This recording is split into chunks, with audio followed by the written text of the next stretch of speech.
ചേട്ടാ പേര് പറയൂ. എൻ്റെ ജിജേഷ്. ചേച്ചി ഗ്രീഷ്മ. നിങ്ങൾ എവിടുന്നാ വരുന്നേ? കണ്ണൂർ തന്നെയാണ്. അപ്പം നിക്ഷാനിലെ ഷോപ്പിംഗ് ഒക്കെ എങ്ങനെയുണ്ട്? വന്നേ ഉള്ളൂ. വന്നതേ ഉള്ളൂ. മൊത്തത്തിൽ കണ്ടപ്പോ ആദ്യം തന്നെ കണ്ടപ്പോ എന്താ തോന്നിയ? നമ്മള് പണ്ടുകൊണ്ടേ നിക്ഷാൻ തന്നെയാ, മൊത്തം നിക്ഷാൻ വീട്ടില് എല്ലാം എന്താവശ്യമുണ്ട് ഇവിടെ നിന്ന് എടുക്കുകയുള്ളൂ. അതെ അല്ലേ. അപ്പൊ ഇത്തവണ ഒരുപാട് ഓഫേഴ്സ് ഉണ്ട്. ഓണം കഴിഞ്ഞെങ്കിലും ഓണം ഇവിടെ ആഘോഷവും ഓഫേഴ്സും ഒന്നും കഴിയുന്നില്ല. ഇഷ്ടംപോലെ ഓഫേഴ്സും ഉണ്ട്. അപ്പൊ എന്തായാലും ഹാപ്പി ഷോപ്പിംഗ് രണ്ടുപേർക്കും. Thank you. ഹലോ, പേര് പറയൂ. വിജേഷ്. ജിൻഷ.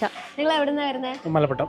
മലപ്പട്ടം. മലപ്പട്ടം എന്ന് പറയുമ്പോൾ മയിലിനടുത്ത്. മയിലാണ് അല്ലേ. ഓക്കെ, മയിൽ നിന്നും നിക്ഷാനിലേക്ക് വരാനുള്ള കാരണം? ഓൾവേസ് എപ്പോഴും ഷോപ്പ് ചെയ്യുന്ന നിഷാൻ എന്നാണ്, അതുകൊണ്ടാണ്. ഇപ്പൊ എന്താ ഷോപ്പ് ചെയ്യുന്നത്? ഞാൻ അയൺ ബോക്സ് എടുക്കാൻ വന്നതാ. അയൺ ബോക്സ് എടുക്കാൻ വന്നതാ. ഓഫേഴ്സ് ഒക്കെ എങ്ങനെയുണ്ട്? കണ്ടായിരുന്നു? കുഴപ്പമില്ല, നോക്കിയില്ല, എന്നാലും കുഴപ്പമില്ല. ഓണം കഴിഞ്ഞെങ്കിലും ഇവിടെ ആഘോഷം ഓഫേഴ്സ് ഒന്നും കഴിയുന്നില്ല. ഇഷ്ടംപോലെ ഓഫേഴ്സ് ഉണ്ട്. അപ്പൊ എന്തായാലും ഹാപ്പി ഷോപ്പിംഗ്. Thank you.